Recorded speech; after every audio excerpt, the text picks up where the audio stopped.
오늘 우리에게 주시는 말씀은 사도행전 2장 1절에서 4절의 말씀입니다.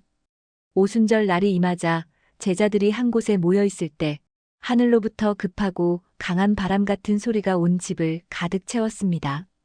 그들에게는 마치 불의 혀처럼 갈라지는 것들이 보였고 각 사람 위에 임했습니다. 그리고 그들은 모두 성령으로 충만하여 성령이 말하게 하심을 따라 다른 언어들로 말하기 시작했습니다. 이 장면은 성령께서 이 땅에 임하시는 역사적인 순간을 보여줍니다. 하나님께서 교회를 세우기 위해 직접 개입하신 특별한 사건이며 이 성령의 임재가 이후 제자들의 삶과 초기 교회의 방향을 완전히 전환시키는 전환점이 되었습니다. 성령에 대한 이야기를 나누는 시간은 오늘이 세 번째이며 마지막 시간입니다. 첫 번째 시간에는 성령의 임재가 무엇인지에 대해 다루었습니다. 성령의 임재는 단순한 감정적 체험이나 초자연적인 현상이 아니라 하나님께서 우리 마음 안에 찾아오셔서 하나님의 말씀을 마음판에 새겨주시는 사건이라고 했습니다. 지난 시간에는 성령이 임하신 사람의 삶이 어떻게 변하는지 살펴보았습니다.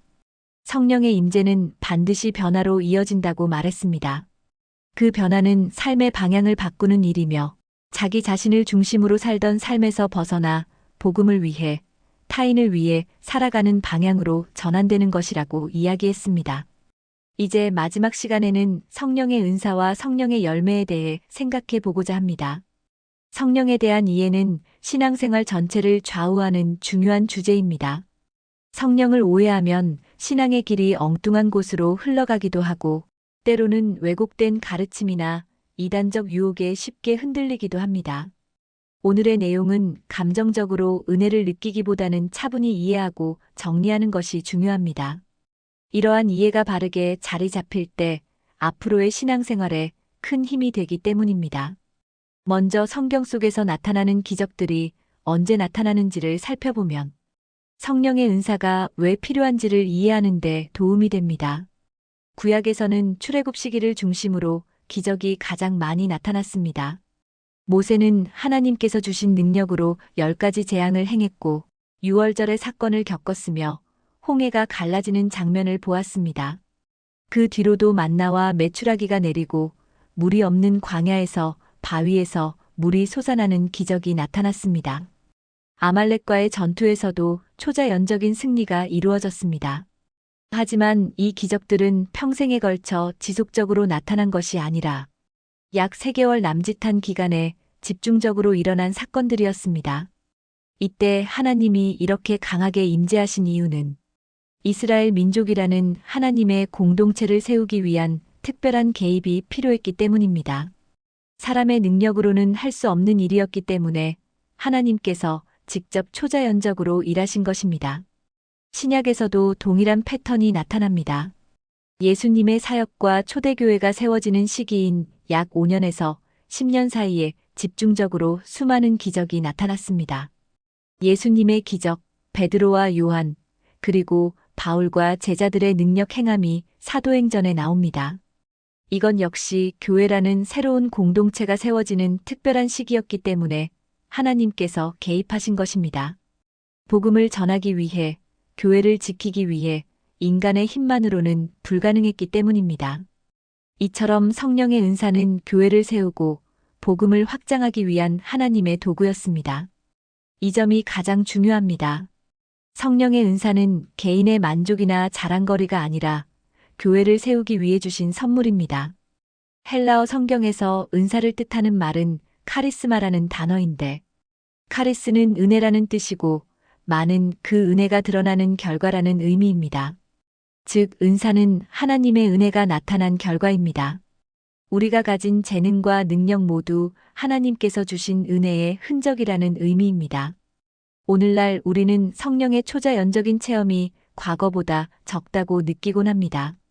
왜 하나님께서 예전처럼 강력한 기적을 보이지 않으시는지 묻기도 합니다. 그러나 그 이유는 하나님께서 급하게 개입하실 필요가 없기 때문입니다. 복음을 전하고 교회를 세울 수 있는 그리스도인들이 지금은 너무 많습니다. 초대교회처럼 소수의 사람만이 복음을 들어야 하는 시대가 아니며 하나님께서 사용하실 사람들이 지금은 풍성합니다. 그래서 하나님은 우리에게 은사를 주시고 우리가 그 은사를 사용해 복음의 일을 감당하도록 하십니다. 다시 말해, 하나님은 우리를 통해 일하시기를 원하십니다. 또한 오늘날 은사가 적게 보이는 이유는 성령의 은사가 더욱 다양하게 확장되었기 때문입니다. 초기에 방언과 같은 초자연적인 은사만 강조되었다면 교회가 성장하면서 하나님께서 허락하시는 은사의 영역은 점점 넓어졌습니다. 고린도전서 12장에서는 은사의 종류가 크게 확장됩니다. 지혜의 말씀, 지식의 말씀, 믿음, 병 고치는 은사, 능력, 행함, 예언, 영분별, 여러 종류의 방언, 방언 통역 등이 나옵니다. 또한 로마서와 에베소서 등에서는 가르침의 은사, 섬김의 은사, 다스림의 은사, 돕는 은사 등 실질적인 재능도 모두 성령의 은사라고 말씀합니다. 즉 초자연적인 현상만이 은사가 아니라 우리의 삶 속에 존재하는 모든 재능과 능력이 하나님께서 주시는 은혜의 결과이며 모두 은사입니다. 음악적 재능을 통해 선교지에서 섬길 수 있고 건축의 재능으로 학교와 예배당을 세우며 의사들은 병든 사람을 직접 고칠 수도 있습니다. 이를 성령의 은사라고 보아야 합니다. 남들보다 더 큰 재정적 능력을 받은 사람도 그 자체로 은사를 받은 것입니다. 하나님께서 맡기신 자원은 반드시 그분의 나라를 위해 사용되기를 원하시기 때문입니다. 은사는 나를 위해 쓰라고 주신 것이 아니라 교회를 세우고 복음을 확장하기 위해 주신 것입니다. 이제 성령의 열매에 대해 생각해 보겠습니다. 성령의 은사가 하나님께서 주신 능력이라면 성령의 열매는 그 은사를 통해 살아가는 사람이 삶 속에서 맺게 되는 결과입니다. 은사가 씨앗이라면 열매는 그 씨앗이 자라 맺는 인격과 성품입니다. 갈라디아서 5장에는 성령의 9가지 열매가 나옵니다. 사랑, 희락, 화평, 오래 참음, 자비, 양선, 충성, 온유, 절제입니다. 이 열매는 우리의 힘으로 만들어내는 것이 아닙니다. 은사를 따라 살며 성령의 인도하심께 순종할 때 자연스럽게 맺혀지는 결과입니다. 바울은 이 열매를 설명하면서 세상의 법, 즉 육체의 지배를 받는 사람과 성령의 지배를 받는 사람을 비교합니다. 육체의 지배를 받는 사람의 특징은 음행, 더러움, 분쟁, 시기, 분노, 분열, 술 취함과 같은 모습이 나타난다고 말합니다. 하지만 성령의 지배를 받는 사람은 9가지 열매가 삶에서 드러납니다. 성령의 은사를 가지고 복음과 타인을 위해 살아갈 때 자연스럽게 인격이 변화하며 열매가 맺히는 것입니다. 성령의 은사와 성령의 열매는 서로 다른 것이지만 분리될 수 없습니다. 은사는 하나님께서 주시는 선물이며 도구입니다. 열매는 그 도구를 통해 순종하며 살아가는 삶 속에서 나타나는 성품의 변화입니다. 존 파이퍼는 지금 우리에게 주신 은혜가 은사라면 장래에 나타나는 은혜는 성령의 열매라고 말했습니다.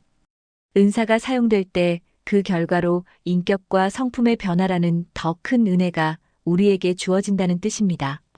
성령 충만한 삶은 단순한 감정적 열정이나 일시적 뜨거움이 아닙니다. 성령 충만한 삶이란 하나님께서 내게 주신 은사를 올바로 이해하고 그 은사를 복음을 위해 사용하는 삶입니다. 그리고 그 삶을 통해 날마다 성령의 열매가 자라나는 삶입니다. 오늘 우리에게 필요한 것은 바로 이 성령의 바른 이해와 균형입니다.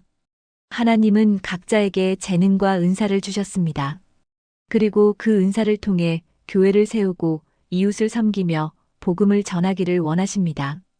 우리가 그 목적에 따라 살아갈 때 하나님께서는 오늘의 은혜뿐 아니라 장래의 은혜까지 책임지시며 9가지 열매가 우리의 삶에서 풍성히 맺히게 하십니다. 우리의 삶 전체가 성령의 은사로 시작하여 성령의 열매로 완성되는 삶이 되기를 바랍니다. 하나님께서 주신 은혜의 선물을 발견하고 그 선물을 바르게 사용하며 날마다 성령 충만한 삶을 살아가기를 소망합니다. 오늘도 성령 가득한 하루 되시길 바랍니다. 구독과 좋아요는 저에게 은은한 위로가 됩니다.